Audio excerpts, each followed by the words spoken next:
Hello, YouTubers, friends, compatriots, bootlickers, shills, debt slickers, peasants, vassals, minions, meat sacks, donors. I'm usually welcome. So it's interesting to see this point we are in the political battles when we have Democratic politicians and the liberal base going nuts about Elon Musk and this whole idea that oligarchs are now controlling the U.S. government and billionaires are controlling the U.S. government and running things. And it's just unfortunately tragic and funny because the fact is the Democratic Party has been run by oligarchs and billionaires for the better part of the last 20 years. So for them to be outraged now is disingenuous at best. And one good example of that, of course, when Elon Musk was a Democrat and Donald Trump was a Democrat, they had a lot of influence on the government and made huge donations. And they're billionaires and oligarchs. And of course, the liberal base didn't complain about it then. It's just when they switched to the other party. Um, so that's problematic. And of course, most liberals love Tesla and loved Elon Musk and loved SpaceX. And they used to love Trump and they used to watch his show, The Apprentice, and even The View. They love Donald Trump. But as soon as he switches to the other side, all of a sudden he becomes the worst person in the world. Elon Musk becomes the worst person in the world. And that's just how it plays out. But one good example of the fact that there's a huge difference between Trump and Biden and the Democrats is that during the last campaign, most of Trump's campaign donations came from people who made $100,000 or less.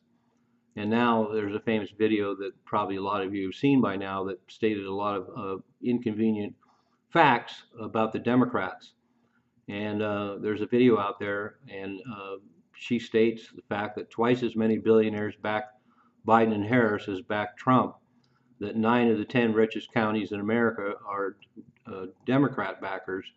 65% of Americans making over $500,000 a year are Democrats. 75% of hedge fund managers are Democrats, and 95% of donations from the top 3 money management firms go to Democrats. So we're talking about a lot of billionaires and oligarchs who basically run the Democratic Party. And Hillary Clinton claimed that she was backed by all these small donors, and most of her donations came from a lot of millionaires and billionaires and oligarchs. And both Trump's campaigns, he was mostly backed by the public and a lot of people that made less than $100,000 a year. Good example of that is Hillary Clinton in the 2016 campaign. She got over $1 billion from all her rich donors. And that was Dustin Moskovitz, one of the Meta co-founders, Donald Sussman from Paloma Partners, a hedge fund, J. Robert Pritzker from the Pritzker Group and the heir to the Hyatt Hotels empire, and then Lauren Woods from the Laurel Foundation, Henry Laufer from the Renaissance Technology Company, James Simons from another hedge fund, and S. Danielson Abraham, the guy who created Slim Fast, and then Fred Sickner, or Eichner, who owns NewsWeb, a media outlet, and then of course a couple of the big ones are George Soros and Haim Saban. And I've done a video probably 10 or so years ago about Haim Saban. He's a huge media head, and all of us have probably watched Saban finance films. So he runs a huge Hollywood production company and a media giant. And he and George Soros are two of the biggest donors to the Democrats.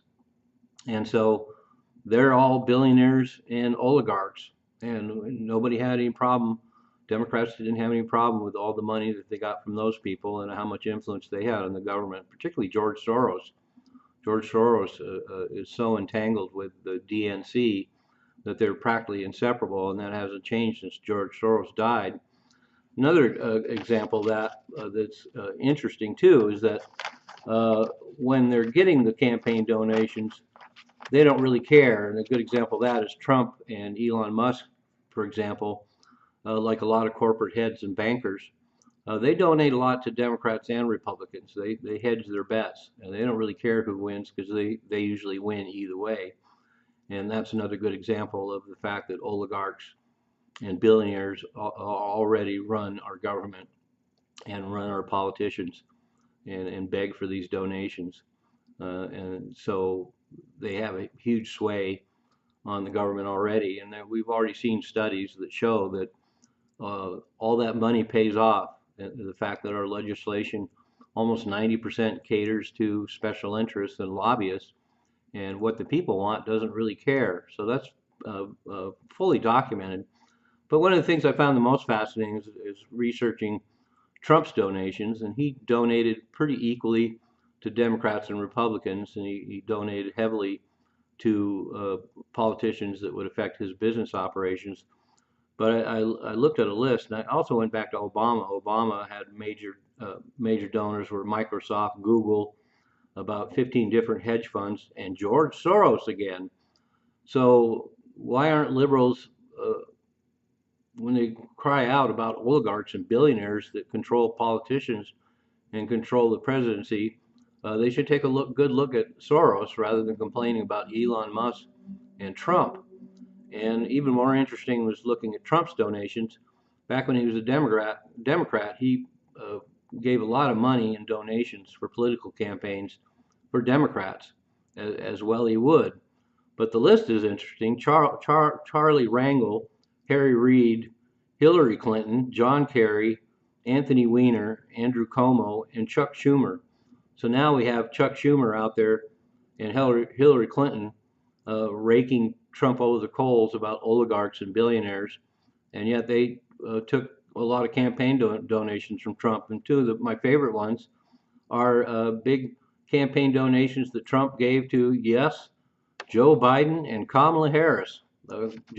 Trump actually helped Kamala Harris win as Attorney General in California. So anyway, as usual, hypocrisy is the coin of the realm in politics, and this whole ridiculous outrage about billionaires and oligarchs is cherry picking and selective and tunnel vision because oligarchs and billionaires have been practically running our government for decades and decades and decades, and now all of a sudden it's an issue with Trump and Elon Musk. So that's how it goes. I'm a useful idiot. Don't you be one too?